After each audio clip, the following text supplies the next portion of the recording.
Welcome into the Scoop, presented by Johnny T-Shirt and Blue Shark Vodka. All right, welcome into the Scoop. I'm your host, Ross Martin, joined as always by Don Callahan. This is Inside Carolina's The Scoop podcast, the #1 UNC football recruiting podcast, presented to you by Johnny T-Shirt and Blue Shark Vodka, available in all 100 counties. What's up, Don? Not too much. Just I know your work is a lot busier than me, but a lot going on. Did I tell you my refrigerator broke? No. We've been out without a refrigerator for about a month. Jeez, what are you doing to keep your food cold? So we have, that mini fridge up in the man tower, but we've had to kind of improvise a lot. Jeez, you can't just go buy a fridge? Well, so the problem is under warranty, which is like a huge headache because and then, it's just like with everything else, we got to wait forever. Dude. The guy comes out, assesses the problem, has to order the part. That takes, it's more of a waiting for this, waiting for that sort of thing. But yeah. Thursday, he's supposed to come in and fix it. Jeez, I can't imagine your household without cold. How are you going to keep all the sour cream and cheese? That's right. Cold. You never know what you can get on the Scoop. I didn't know Don was going to drop me with the refrigerator line. But hey, Don, you smell that? Smell that? No, what is that, Ross? Smells like fall. Just went outside for a run. It's 60 degrees. You never know what you could smell at Ross's house. So fall is a good thing. You kind of feels the fall in the air as UNC enters the bye week. We're recording here on Wednesday morning, as we do every other week. We're kind of back on schedule now. I think we took a couple weeks off. We haven't spoken since before the football season. Yeah, and we're going to get into that because I think I have some questions for you about UNC and kind of how these young players are doing. And I think you have some questions for me. There isn't too much to talk about in the recruiting landscape, though we do need to talk about Kavion Keys. We didn't mention that in our pregame phone call. But we're going to break down UNC's recruiting class, go through it for maybe some new listeners, then go to what UNC kind of needs and how they're going to fill the needs and what remains for UNC in the 2023 class. We're going to talk about the new transfer window rules, which I actually don't know about. So I'm going to have Don explain it to me. Hopefully that'll be educational for you as well. And then we will get into UNC football talk, like actual team talk, some questions here and there, and just go from there. And, wherever, it is a little bit less of a newsy show. So you never know where the tangents and discussions can go. But I think it would be a good kind of, especially if you're just a casual listener, kind of a primer, I guess, for just this class. Mm-hmm. Yeah, kind of catch you up. Kind of a reset as we head into September and October. Of course, we want to thank our sponsors, Johnny T-Shirt and Blue Shark Vodka. We'll talk more about them later. And if you are listening, make sure you subscribe to Inside Carolina's YouTube page. We're doing a lot more with YouTube. So turn the alerts on so you know when we go live. And then subscribe so you get all the content. We've been doing John Bowman, our former intern for 2 years. And then he produced a show for us last year. He's producing our live shows this year. He's also doing a lot of work on just making our YouTube page a lot better in terms of how it looks and just putting more content on there as we grow that. And YouTube really is it's always been big, but it's even bigger as things are more video and Zoom now. So subscribe to YouTube. I watch a lot of stuff on YouTube. Do you? You know what? Honestly, I don't do as much. I used to, in college, I feel like YouTube was bigger because there's all this viral things and it was kind of the only place for video. And now you can get all your videos on Instagram and Twitter. But I love going on YouTube. Was it wormholes? YouTube. What's it called when you just keep clicking different videos? I'm missing the terminology. People yelling at their radio. Yeah, right now. I have no idea. Maybe it's like an old man thing, but yeah. But what do you watch on YouTube? So I'm a big podcast person. Mm-hmm. But a lot of podcasts like what we do, they put it on YouTube. So sometimes when I'm working, I just throw it on because I easily put it on my TV. So it's a lot of stuff like that, and you can get like the Cover 3 podcast, just to kind of be a shill for a second. I'll watch and listen to their podcast on YouTube, and they do a lot of live stuff that they don't necessarily put into podcast form, which is good. So when are we going to do some live? When's the Yeah, scoop going to go live? that's a great question. We need to do one maybe after a big commitment or something, but we'll still be in the morning, which that'll be a different vibe, but that'll be fun to do. Subscribe to Inside Content Podcast on Spotify and Apple Podcasts, wherever you listen to podcasts, YouTube, and let's get into the show. You ready, Dom? I am ready. Okay, so we're gonna go through UNC's class real quick. This is a little briefer. Any updates, anything that changes, Don is gonna provide you with as I pull up the thing here. So let's go through it briefly, and then we'll get to what UNC needs and kind of where they need to go now. It's a pause, and UNC is kind of figuring out how they're gonna fill the rest of the class. Ready? I am ready. All right, let's keep each answer very short. Quarterback. Tad. You want longer than that? Tad Hudson. He committed over a year ago. Not this past August, but the August before that. And a 4-star guy, in-state guy. His sister dates Drake Maye. UNC was one of this. I mean, he visited North Carolina more than any other school. Has a great relationship with Phil Longo, and fits perfectly into what Longo wants to do with this offense. Yeah, and I think, man, Longo's offense has been clicking, and it's kind of proven now 2 different quarterbacks. So it'll be interesting to see what happens the next couple of years, and even when they switch quarterbacks after Drake. All right, offensive line. You're going in a weird order. All right, offensive line. They got 3 commits. DJ Gaff, who is a legacy. Robert Grigsby from Georgia. Nolan McConnell from Virginia. All 3 are 3-star guys. All 3 committed. 2 of them committed in July. Nolan McConnell committed in May. I guess Grigsby and Gaff are interior guys, whereas McConnell's probably more of a tackle, whether right or left tackle. Of those 3, which one is going to be a 3-year starter at UNC? 3+. Yeah, I'll go with Grigsby. I think McConnell obviously is ranked higher, but really love Grigsby's film. I think his actual ranking is, with offensive lineman size is and height in particular is really important, and he's about 6'3", maybe underneath that, which has hurt his ranking. But from a talent standpoint, he can certainly play. I think UNC, they need to get better offensive lineman talent. I'm sick of it because you're seeing it now. And look, no offense to anybody out there, any parents, anybody, but Zach Rice, hopefully he pans out. You hope that he kind of becomes a 4-year starter if he gets a chance this year, if not next year. But you're kind of seeing a couple misses, having to get transfers. It's not. I just want you need elite talent. So whatever. All right. Running back.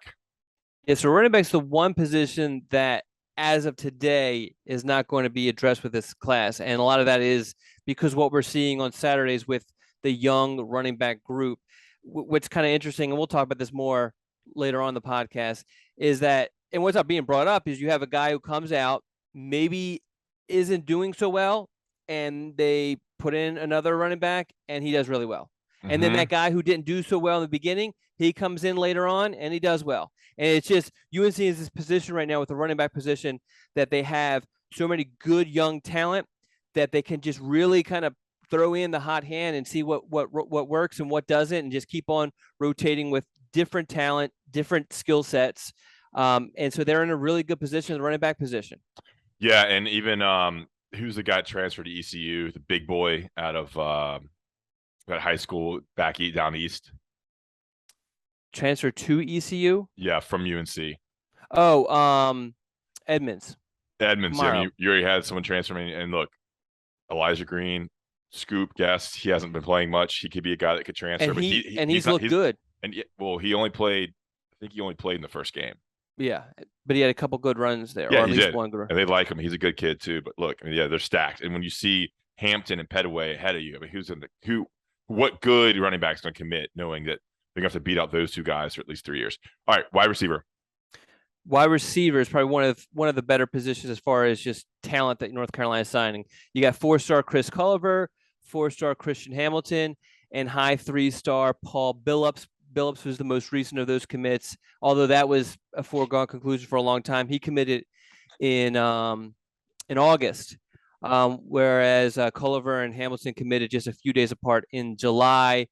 Um, you know, Culliver and Billups are outside guys. Hamilton's more of an inside slot receiver sort of type, but he has the ability also to kind of play outside if needed to also. Okay. Yeah. 3 talented, 2 in state, 1 in Virginia. Good mix in this class of Georgia, of Virginia, of North Carolina, and I think 1 South Carolina kid, and of course a Oklahoma kid, as as is the norm. All right. Tight end. Tight end.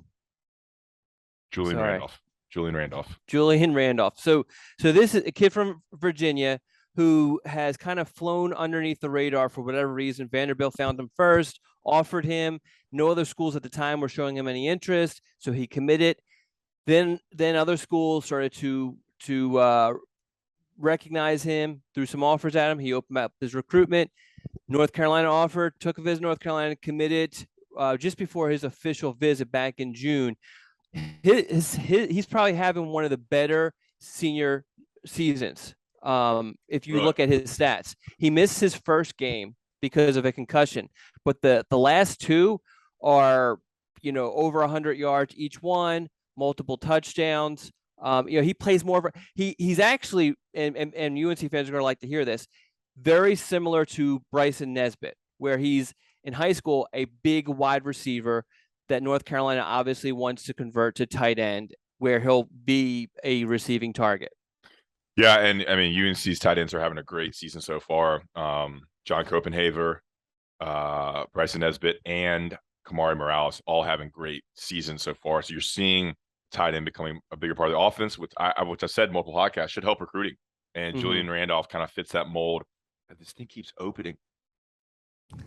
Well, I think, to your point, there was a lot of fear that the lack of tight end usage would hurt in the recruitment of Bryson Nesbitt. I think ultimately that didn't matter to him. I think UNC's academics and the location played a bigger role for him.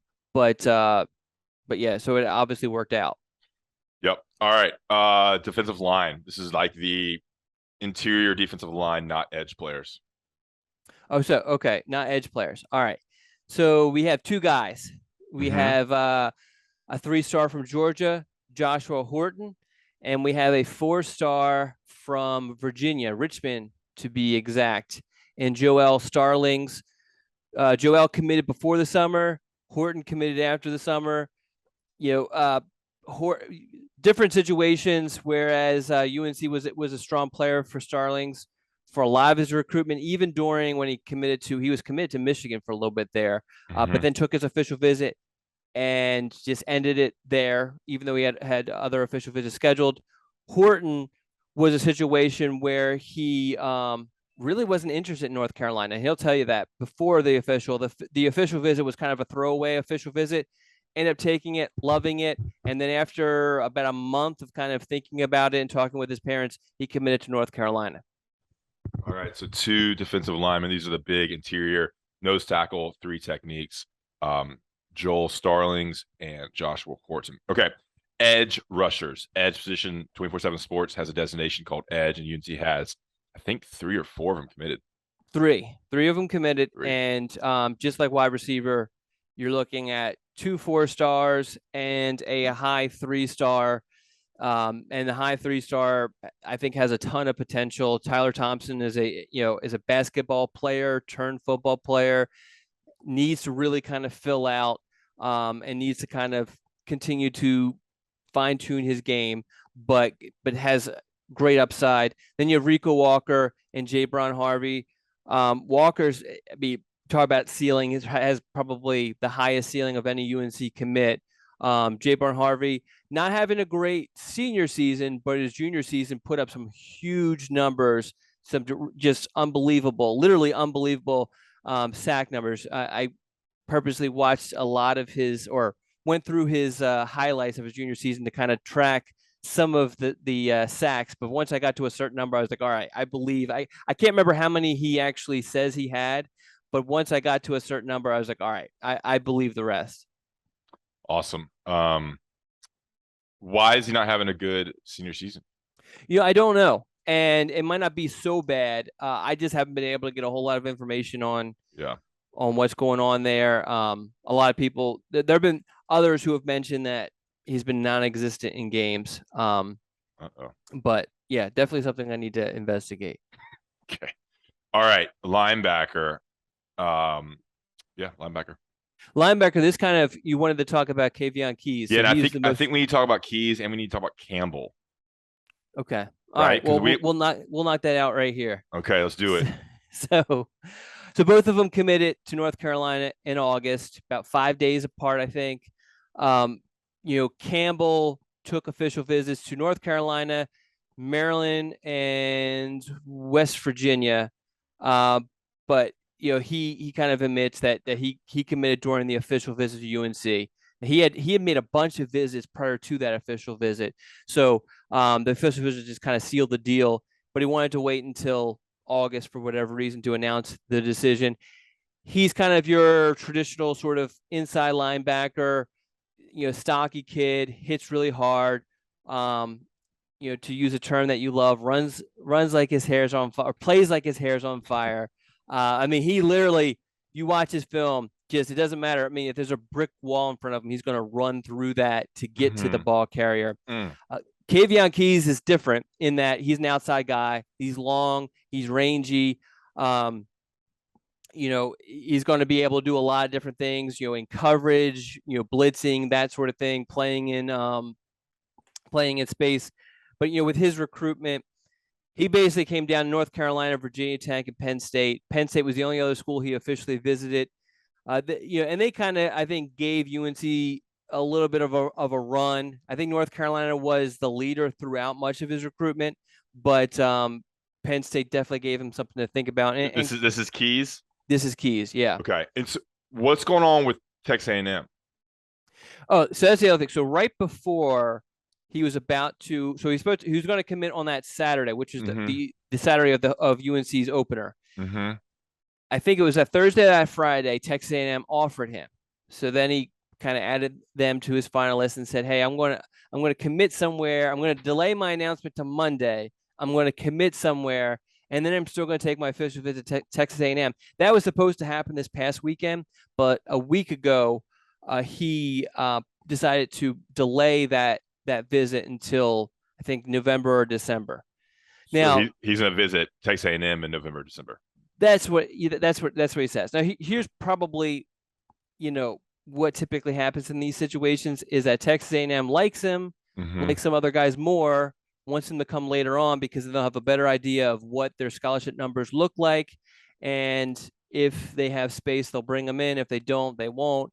And then the other thing too for him is he might say, you know what, I'm stuck on North Carolina. I don't need to take any more visits, sort of thing. And that's what for a UNC fan you want to happen. That's the 20 years of recruiting experience you bring to the scoop, Don. That nuanced insight on kind of what's really happening inside a visit, inside a recruitment, all that good stuff there. Because I think there was some fear like he's going to commit to UNC and then visit Texas A&M and commit there, right? Was that kind of the general idea? It was just, it's frustrating sometimes when you watch these kids, and they only go through this once. It's the first time they're going through it, so you understand. You hope that like a high school coach kind of jumps in and say, "Hey, this doesn't sound right." But hypothetically, if he was going to take this visit, let's just say he was going to take it, it would be so much wiser, especially you already delayed your announcement. Delay it until after that visit. But, it never ended up happening. And I think North Carolina kind of figured through their conversations with him and his parents that maybe this Texas A&M visit, and they know coaches too. So they probably had an idea that maybe this Texas A&M visit wasn't going to happen. So let's take this commitment. But still, if you're dead set and you're going to actually take the visit, why commit and then take the visit? Just wait until after the visit. But, There you go. And there's one more linebacker you're missing. Yeah. Caleb Lavallee, who's actually the first linebacker to commit. And he's actually becomes a key recruit as we'll talk about later for the rest of this class, because one of his teammates, UNC, is pursuing. But Caleb took an official visit to North Carolina and basically shut it down after that. There's some other schools. He took a lot of visits in the spring, and they were long visits. They were weekend-long visits, including one to North Carolina. So the official visit kind of just sealed the deal for him, and he committed to North Carolina in June. And he fits more of that inside linebacker, mold than anything else. Okay, so 3 linebackers committed for UNC in the 2023 class. All right, let's get into defensive backs, and please specify if they're cornerbacks or safeties. Okay. Well, here's the problem with that, is that Charlton Warren recruits, for the most part, there are exceptions, but for the most part, Charlton Warren recruits cornerbacks only and then brings them on campus, then figures out where they fit. Yeah. So, but anyway, the 2 commits right now. At one point, there were 3, but 2 commits are Caleb Cost and Trey Miller. Cost is from Georgia. And to be more specific, he's being recruited as a nickelback, which is now a key position, particularly in Warren's defense, but in general in college football, nickelback is becoming more and more important. And then Trey Miller is right now, he plays in Oklahoma. He is a cornerback, but he's originally from Alabama and spent, I guess, a few months this past offseason at IMG Academy before deciding to play where his parents live, had moved to Oklahoma. But both of those guys committed in June. There you have it, guys. It's 2023 class, 18 members right now. And we're going to get into a little bit more of where UNC needs to go to fill out this class after the break. I want to ask Don real quickly, of all those players, who has the best chance of being a, first round, second round, third round NFL draft pick? So, can I give you 2? Sure. All right. I'll go Rico Walker. Wow.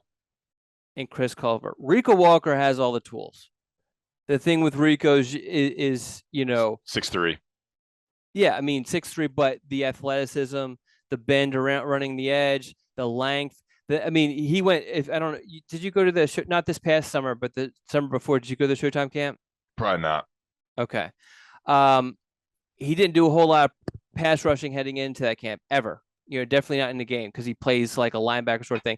Anyway, goes in there and just absolutely dominates the pass rushing drills, and then immediately runs over and does some passing drills with the linebackers, and then comes back and dominates again as a pass rusher. He's just a natural pass rusher.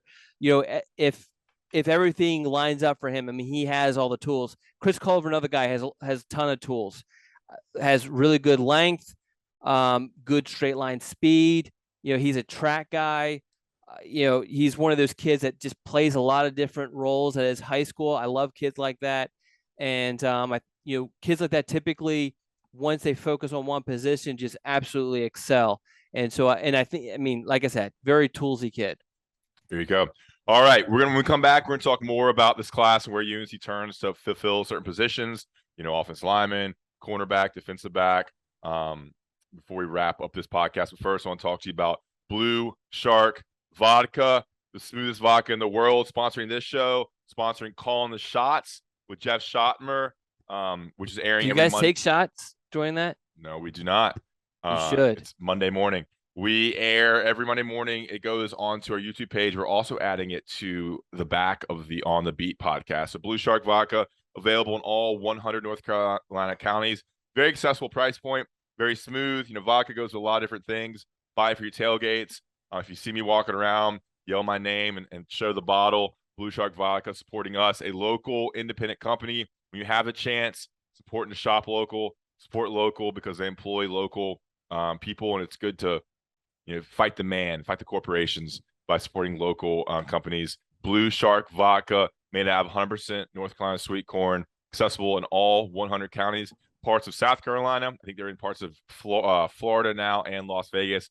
Blue Shark Vodka, the smoothest vodka in the world, and award-winning vodka. And Johnny T-shirt, johnnyt-shirt.com. I was on their website right now, just kind of seeing what they have on sale, seeing what's going on. Obviously, jerseys, hats, t-shirts, pajama pants. They have earrings, quarter zips, half zips, anything you need UNC wise. Check out Johnny T-shirt and johnnyt-shirt.com. Remember, all Inside Carolina subscribers can get 10% off their order by subscribing to Inside Carolina, going to the premium message boards, Tar Pit and UNC basketball, getting that code, and then using the code online or in the store on Franklin Street, johnnyt-shirt.com. Look, I got stuff for your car, stuff for the kitchen, stuff for the home. Look, home and office.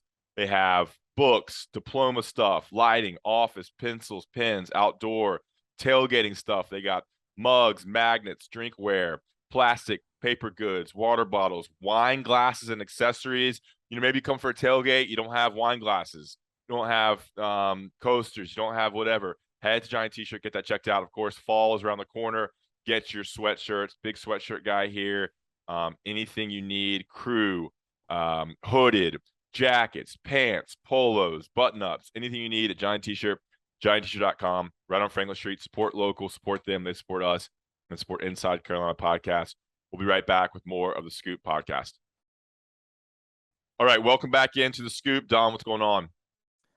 Not too much. Just hanging out with my best friend. There you go. All right.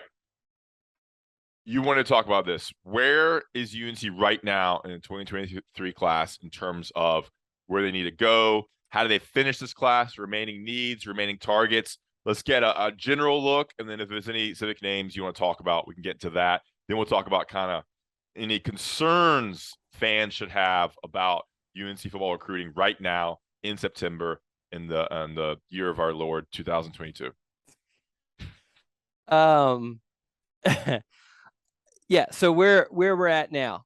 UNC's came out of the summer with needs remaining at offensive line and defensive back. Defensive back, we touched on it just a tad early on. UNC had 3 commits at one point. One eventually flipped to Illinois, and there were actually 2 who were anticipated to commit to North Carolina. That didn't happen. So additional offers were sent out, and I mentioned one of them was Aiden Duncanson, who's a teammate of Caleb Lavalley, and then also Ty Adams, who is both Duncanson and Adams are basically quarterbacks for their high school teams who schools are projecting as corners, but or actually in Duncanson's case, he's a safety, but they also do play some defensive back for their high schools too. So those are the main guys they're looking at to kind of help fill those needs. The other position that has some needs left is offensive line. There's one offer out for that position, but it looks like North Carolina more likely will kind of save whatever scholarship offers they have for that position and hit the transfer portal with those scholarship offers. Just because, as you've kind of mentioned, I think UNC's kind of noticed that they probably need more immediate help along the offensive line than a guy, because offensive lineman, as we're seeing with Zach Rice, I got a lot of heat last year by saying that Zach Rice wasn't going to start from day one at UNC, even though Zach Rice was I think the top or the highest ranked offensive lineman UNC has ever signed. We're seeing he played a little bit in the first game, hasn't seen the field since. Maybe that changes later on in the season. Who knows? But high school offensive linemen typically do not come in and play right away. They typically actually don't play until their third year, to be honest with you. So they have 18 commitments right now. How many do you expect them to sign in December? I would say now, just high school kids, I would anticipate, I'll say 20. I think that there's always some stuff that happens. If you remember last year, that Gunnar, what was the kid's name? Gunnar Gibbons. Yes. UNC kind of messed with him a little bit towards the end there. The same thing with Will Hardy. Asnell. Was that Will Hardy? Well, I don't know if that's a great example, but I was talking about just guys who UNC stopped recruiting, and then in December they all of a sudden got back on. With Gunnar Gibbons, it was a situation where Virginia Tech was changing coaches. Same thing with Benji Gosnell. They just kind of got out of them in the end. It didn't work out, but so there's always the opportunity that UNC maybe tries to get on a kid later on. But I think the safe number is to say 20. Okay. So they'll hit the transfer portal and try to find some starters because they're going to lose Corey Gaynor. Mm-hmm. They could lose M. Montilus and William Barnes if those guys just want to kind of move on because I think they're seniors. I think both have an extra year, and they just need better players. So, like, do you see this? Like, how are they going to get just a player that's like not starting, or a player that just wants a different opportunity, or a young guy that they give for 3 years who just hasn't started yet at a different school and just wants to change? Like, how do you see that going from talking to your sources? Well, I think it's going to be similar to what we've already seen. If you look at like with Corey Gaynor, it was more of a situation where new coaching staff, probably going in a different direction. He probably wanted to change of scenery. I think he was injured during part of last year, and he kind of lost his starting spot or whatever. So just a new situation for him. Same Noah Taylor. It was a situation, and I know this is a defensive lineman, but Noah Taylor was a coaching change. So I think those sort of situations, or in the example of and I'm forgetting his name, Spencer Rollins. Mm-hmm. A kid at a lower level school who wants a bigger platform, better competition. So those are probably going to be the prime sort of suspects on who UNC were to add at whatever position. Yeah, they should have some scholarships available, just with the number they've taken in the last 2 classes, right? I mean, I don't know if the number they've taken in the last 2 classes. I think it's just with natural graduation and attrition. There you go. But did you want to get into the transfer portal stuff? Let's do that right now. So there's a new transfer portal rules. Just break it down for us. I'll ask any questions I have. Yeah, so for the most part, it just kind of organizes it. And so there's 2 windows, and they call these windows notification of transfer windows. The first one is right after I guess championship selections. So that would be December, mid-December. You bowl selections or the playoff selection? Playoff selections. So that has to be right after the conference championships. Yeah. So it'd be mid-December, the second week in December, right? Yeah. So that's a 45-day window. From then to when? For 45 days. Okay. So from so mid-December. So we're probably talking about mid-December, end of January, basically. Okay. That's when players can enter, and that's the only time they can enter. Yes. For that time period. Okay, cool. Yeah. It makes sense, right? The season's over. You're taking exams, going home to mommy and daddy, and you're like, "Mommy, I want to transfer." And then you enter the transfer portal, but you have to do it before that 45-day window ends. And then, because then obviously spring enrollment starts in January, mid-January, early January, and then spring practice and workouts start in February, March. Yes. And so the second window is May 1st through the 15th, which is conveniently, I don't say conveniently, it's purposely put right after spring practices. And at the end of the semester. Most semesters end right at the end of April. You have exams end of April, May, and then the first semester of summer school, the early semester probably starts right May 13th, May 15th. In the second semester, or it's like they have that May semester, and then you have first semester summer, second semester summer, and then summer workouts. Okay. So what is the benefit of that? Why do they do that? What's the benefit? I think there's a couple things. One, you kind of mentioned, like, let's say in week 2, a player is just pissed off at his position coach. A year ago, he could be like, I'm done. I'm going to transfer, goes into compliance, and doesn't even have to talk to the coaching staff, and puts his name in the transfer portal. Now he has to wait until December. That allows him to not make, a knee-jerk decision. The other thing is, and Mac Brown's talked about this a bunch, is it helps with roster management. So then you kind of know, all right, I'm going to have these guys at least until mid-December, and then that's when I start to I'll lose guys at that point. And then also, I don't know if it will help so much with, they're hoping that it helps with the tampering stuff. I mean, I could see it helping a little bit. I don't know if it's going to help too much, but I think some of the problem is like, you literally had, like, there were kids who announced they were in the transfer portal in the morning, and then 2 hours later, we're already committed to a school. Yeah. Clearly, they didn't make that decision within those 2 hours. So obviously, stuff was going on. So they're hoping that it helps with that. But I think more than anything else, it kind of organizes things and lets coaches know, okay, we got to get on the ball and figuring out who's in the portal during this time. But then also on a roster, knowing who we're losing, they're going to find out during that time period. Yeah, I mean, obviously you're gonna have players that want to transfer midseason, and they're probably gonna let that be known to their position coaches, which is probably fine publicly and for systematic reasons in terms of when your name actually goes in. That will happen in December. But you're gonna have tampering. You're gonna have coaches that already know, which is fine, I guess. That hey, we're gonna lose this player, this player. Let's mentally get ready to who we're gonna add. Because I would assume you would have to want to add kids in January 1st too, right? Yeah, yeah. So you can add them whenever, but they're not allowed to enter the portal until those times. So a kid enters December 15th, goes home, Christmas dinner, turkey, ham, green bean casserole, and then by January 1st or so, he is committed and signed with another school to transfer. Right? Yeah. And then same thing happens. Go through spring practice. He's fourth on the depth chart because he gained too much weight from green bean casserole. And he's like, man, I'm not going to play here. Enters transfer May 1st, commits to another school. May, June, enrolls by July, August, playing next year. Essentially, yes. Yeah. All right, cool. So it adds more clarity and structure. There's more clarity, yes. And I think from a media perspective, at least we know that time period that maybe some transfers is not going to come up randomly.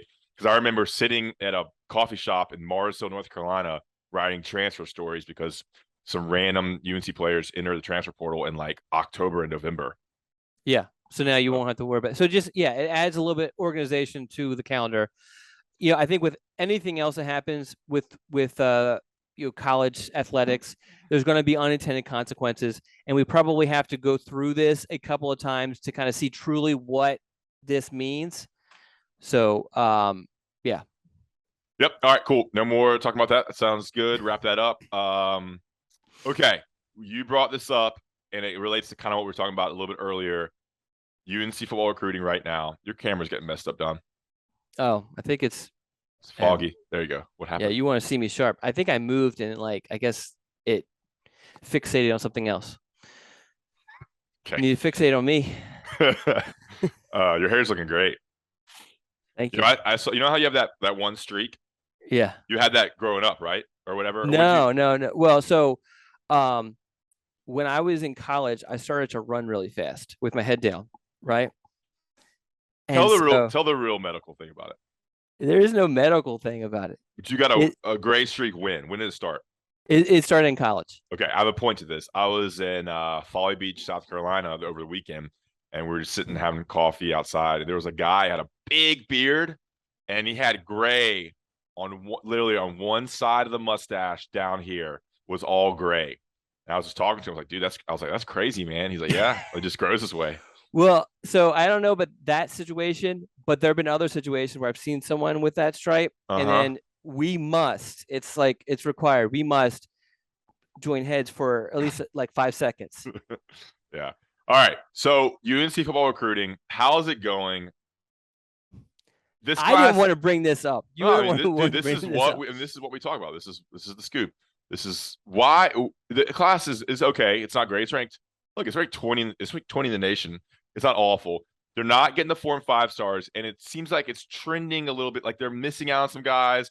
They're adding offers, not getting those guys.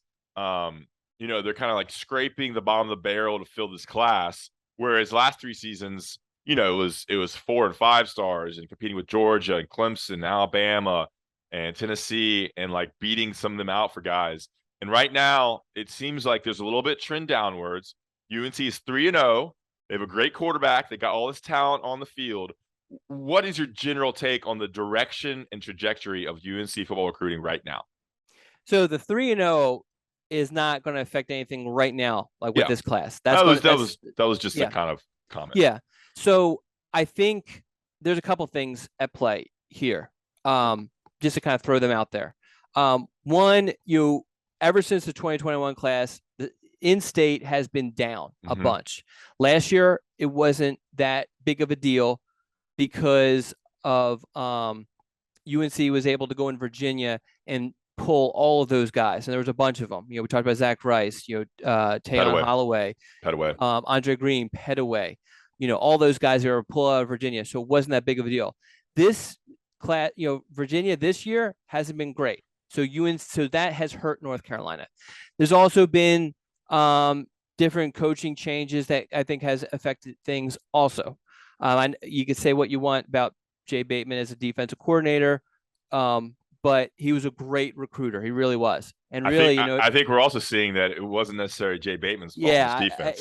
I think you take away Jay Bateman and the defense actually. Is it worse? I'll just ask you: is the defense worse now than it was?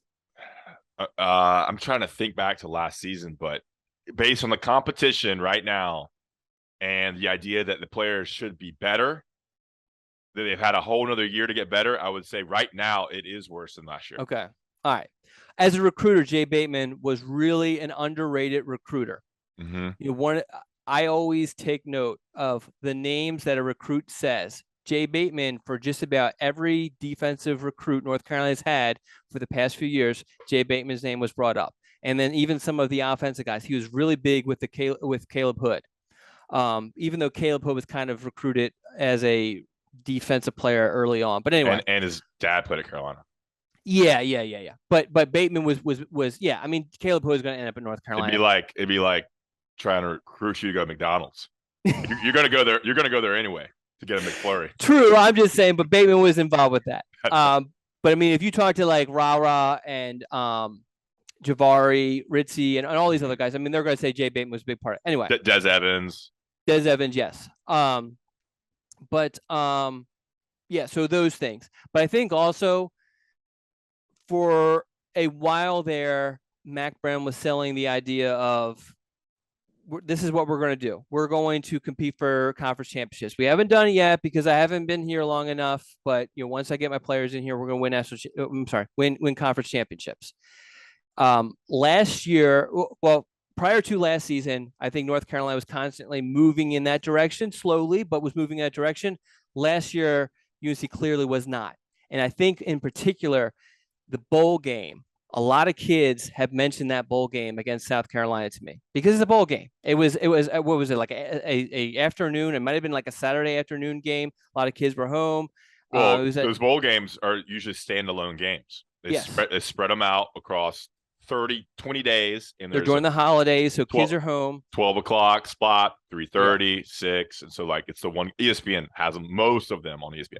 Yeah. So the feeling, because it's we could talk wins and losses, but it's like how did that season feel, and how did it feel for a non-UNC fan? It felt like a disappointing season, and I think that is reflected in this class, to be honest. So really what needs to happen with this season is North Carolina has to have a better season than last season.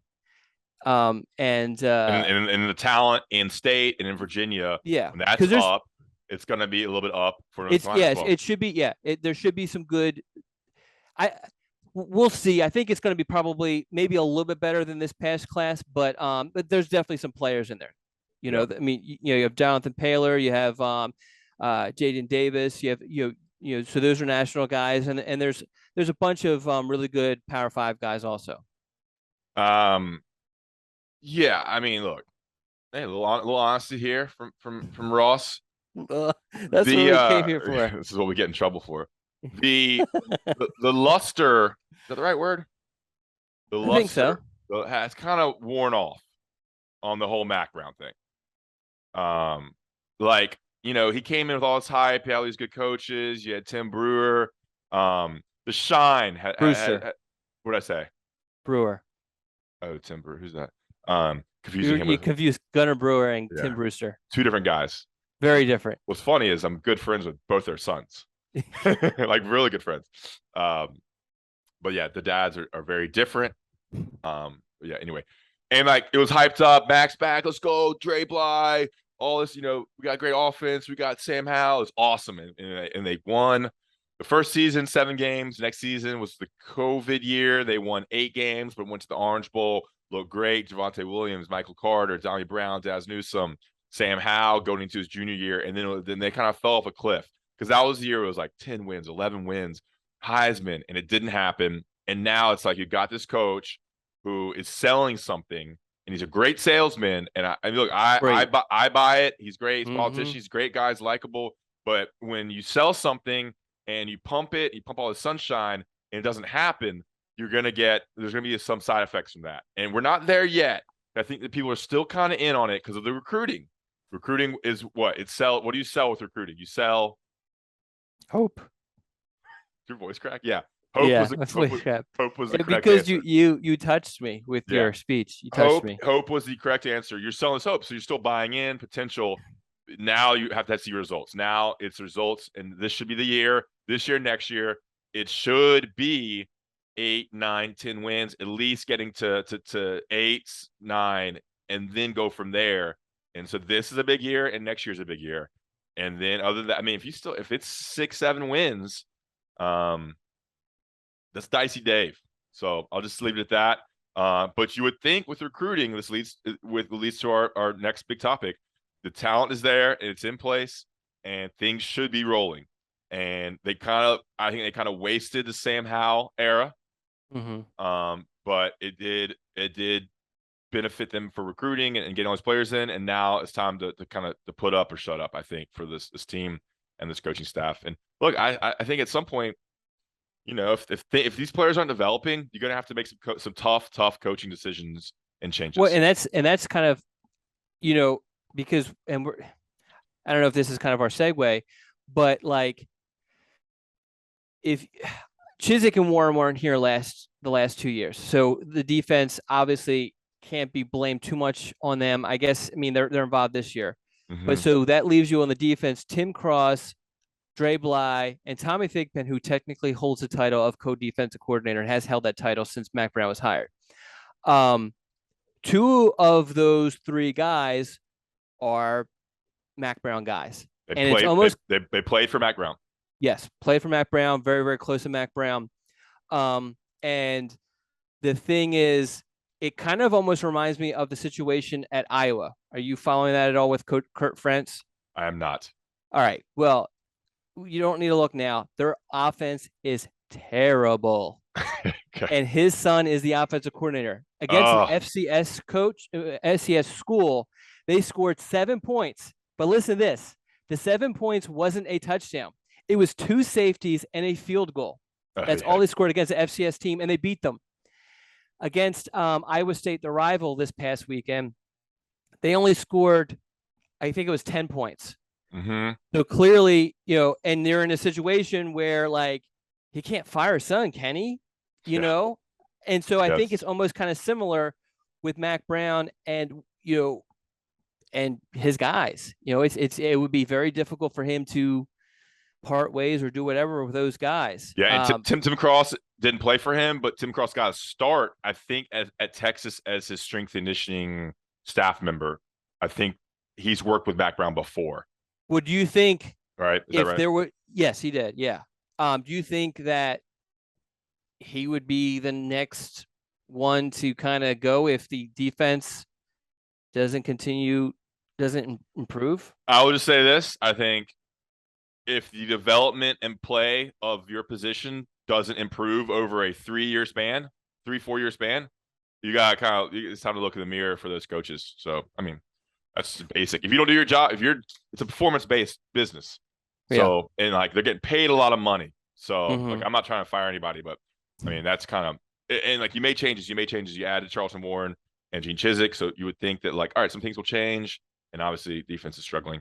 We already talked about that a little bit. So yeah, I mean, let's just get into that. Yeah, so we're gonna do a little team talk now. So UNC 3-0. They got Notre Dame in 2 weeks. Wins over FAMU, App State, and Georgia State. The defense does not look great. Well, that's my question. Yeah. What is wrong with the defense? Because here's the thing: is like the quarterback they played against. First of all, I think he had completed. Which one? Which game? This past the Georgia State game. He completed like I think it was 26% of his passes against South Carolina the week prior. Mm-hmm. And not only that, when you watch him, he is terrible. He does not know how to throw a touch pass at all. I mean, I guess because he's a running quarterback and that's what they want to do there, and that's what works well in the Sun Belt Conference or whatever. But the dude was terrible, and he was the only reason why he completed, and he completed a lot of passes against North Carolina. A high percentage of passes was because his guys were wide open, and even when they were wide open, he missed a bunch of guys, which means that he left a lot of potential yards out there on the field. But anyway, yeah. So what's wrong with this I defense? think it starts with the secondary. You just said it. Why are these group of 5 wide receivers getting so wide open? Like, where are the cornerbacks? Where is the defensive backs? And look, I said this on the beat last night. I'm not an X-nose guy. Like, I didn't play the game. Look, there's guys who can talk about it better than me, whether it's scheme, whether it's one-on-one performance, whether it's whatever. But why are these wide receivers running free? You're looking at it and like there's no one around them on some of these passes. And you said it. Look, App State's quarterback was pretty good. But Georgia State's quarterback not very good, and you just still. But even App State's quarterback's not. I mean, this is a kid who been dropped by. But he sucked at Duke, but he's recruited to play at Clemson, and he was the Sun Belt Player of the Year last year or something. Yeah, like he has tons of yards. Yeah, I think it's more of a product of that system because I mean he was at Clemson also, and well, no need to talk about that. But like, all right, I think it starts in secondary. I also think the defensive line isn't getting enough pressure on the quarterback. I think the linebackers are solid. The pieces on defensive line, they should be good. So like, why aren't they better? Yeah, there's a little bit of run defense issues. They're not awful. I put it more in the secondary. I think like Tony Grimes, and look, we love Tony Grimes. We love his dad. And Storm Duck, like they're just not playing to the level you think they would be in year 3 and 4 for them. And I don't know if the safeties, Gio Biggers and Cam Kelly, and look, those 4 guys are playing all the snaps too, along with DeAndre Boykins. So I don't know what needs to happen, but I think they got a little bit better against Georgia State. So you just hope they keep improving, and they have 2 weeks now to look at tape to get better, to work on some of these freshmen, maybe Marcus Allen, Dante Balfour, Will Hardy, see if there needs to be some changes. See at what point you can bring Conley back, but it's not great. All right, I'm talking about that a lot. Anything to add on defense? I'm just. It just really surprises me how bad the defense has been. We did think they were going to be a lot better because, like, dude, on defensive lineman, you got Miles Murphy, Reva Hasek, Des Evans, Kamen Rucker, Jahvari Ritzie, Kevin Hester. Like, there's just a lot of talent. Yeah, and they're being okay. They're okay, but they're not. But even the secondary, there's tons of talent also. I mean, Tony Grimes. Yeah, Tony Grimes and Storm Duck, but safety, I'm not sure there's a lot of high-end talent safety. Cam Kelly's been okay tackling. Yeah, I mean, he was a 4-star guy who originally signed with Auburn. But I mean, I don't know if he's lived up to that at all. And look, at some point, maybe Jeff Schottmer's like, look, it's not scheme. But at some point, like, when it's not working, like, maybe do something different, like some sort of different type of coverage or how the cornerbacks play. Look, again, I'm not X-nose guys, never claimed to be. Only football I played was snow football in the backyard. But all right, question for you: Did you think Drake Maye was gonna be this good this early, 3 games in? Honestly, and I saw your note you put on the scoop from his head coach. Yeah, probably not. I'll say probably not. But the cool thing is like what I see in him now is what I saw in him, in 707s at Myers Park. Just that cool demeanor, that just slowly dissecting the defense. Not being too aggressive, taking what the defense gives you. Having that sneaky athleticism that will kill a defense if you're not careful. So that's been kind of cool to see. But yeah, I mean, I didn't expect him to have, to start off the way he's started off so far. Yeah, and the one thing I remember, because obviously we covered his recruitment, he's a former guest of the Scoop. Remember he did it on his phone at the beach? That's right. I completely forgot about that. His phone blew down a couple times. Yeah, like the Wi-Fi was sketchy. He was just super chill and cool on the beach. He was like, I guess, a rising high school senior, maybe he was a high school senior. What I remember from you covering him was that he was very accurate. He was a in the pocket guy who was just very accurate and could pick apart a defense. Like you said that all the time. And that's kind of what we've seen. He's not the huge deep throw guy like Sam was. He's more of a pick apart the defense, take what the defense is giving you, Mm-hmm. and then hit your receivers in stride and just spray it around. That's exactly what he's done. And Yep. I've been very impressed. I didn't think it'd be this good this early, but you're seeing it all. And look, the 6'5" helps. You're seeing it help, and his mobility is solid, and the composure and confidence is there. And that comes, look, he's a 2-year player. He's been in the system, so it definitely helps to have been in the system for 2 years now, and you're seeing that. Yeah, and I was actually talking to his coach a little bit more, his high school coach a little bit more about it, and he said, hey, in Charlotte and Myers Park, I mean, he played in some big games and some televised games, so he's been used to all that stuff. Plus, you watch your brother play in some pretty big time games, so it's almost like that stage is not new to him. It's not going to bother him. Yeah. All right. Next question. Did Okay. you think this surprised me? And we saw it last year, so it's a little bit old news. But Cedric Gray, man, he's special talent, and I just remember him being kind of a low ranked kid and like 1 or 2 offers, and just got kind of a Charlotte kid that UNC took. But he is. I didn't remember him. I don't remember his recruitment that much, but man, he's a freak athlete. He's tall. He's jacked, and he's a leader on that defense right now. Yeah, I mean, he committed pretty quickly. Once he got the offer from North Carolina, I think the problem for him was he didn't play at one of the Charlotte powerhouses, and he was playing out of position. And he played defense a lot more his senior season because at that point, his high school coach went through a coaching transition where the former defensive coordinator became the head coach, and so he knew what sort of talent Gray had, and so he played him on defense.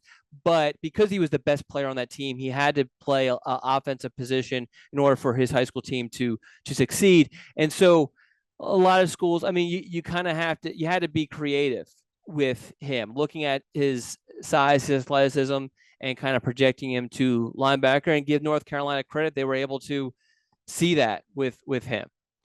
Yeah, I mean, he's been awesome. Power Eccles, as advertised, all the field, big hitter, leader. I think we knew that, and that was obviously a big commitment. Let's see a couple of players. We've seen Petaway and Hampton kind of do what they've done early. Yeah, I mean, I think we expected that, and they've kind of fulfilled it.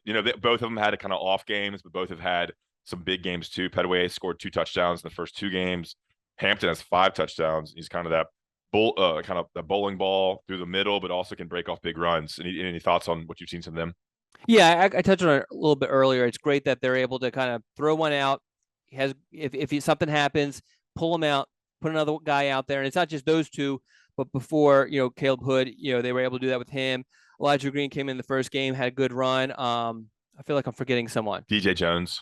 DJ Jones looked really good. Had a big catch in the App State game.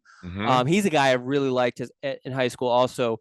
I think one of the things too is that Hampton is that when you need to run out the clock running back, he is that guy. He's going to get yards every time he touches the ball, sort of thing, towards the end, even though they're going to stack the box. Yep. And then the last guy I want to talk about is Kobe Paysor. He looked great against App. He only had one catch going into that game, and he had 8 catches, 8 targets, and he had a big game against Georgia State as well. What do you remember about his recruitment and him as a talent? Yeah, I mean, he was a 4-star guy, and his recruitment, I always felt like he never had a good grasp on what he wanted to do, and so he kind of went with the if you get Drake Maye, I'll commit there sort of thing. I don't think he really cared for the recruiting process too much. And so he was part of that 4-star Mageddon, if you remember that. Yeah. So, I mean, he's a 4-star guy, so really, it should be expected. I think he gets lost in the shuffle a little bit. But the great thing for North Carolina is that wide receiver wise, they've been without Josh Downs the past 2 weeks and Antoine Green the entire season.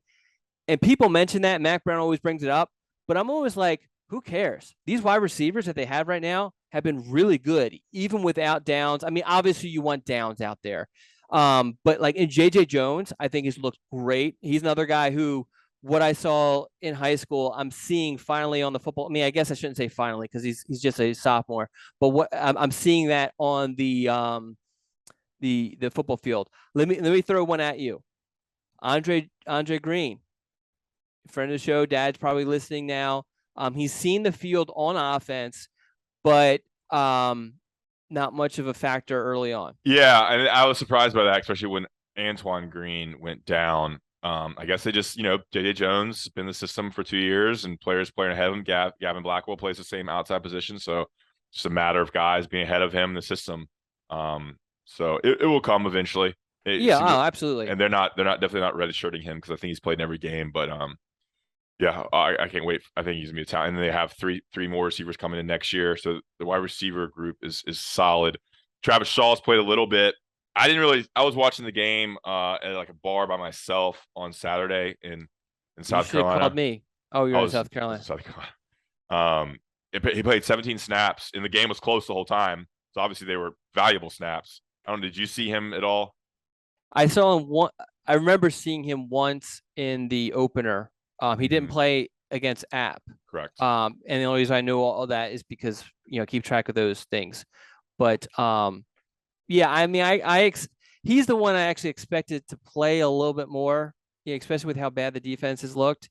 Green, I kind of sort of, I mentioned that there was a real possibility that he probably wouldn't see the field early on in the season. Maybe towards the end, he'll see a lot more. And a lot of that I thought was because he didn't enroll early.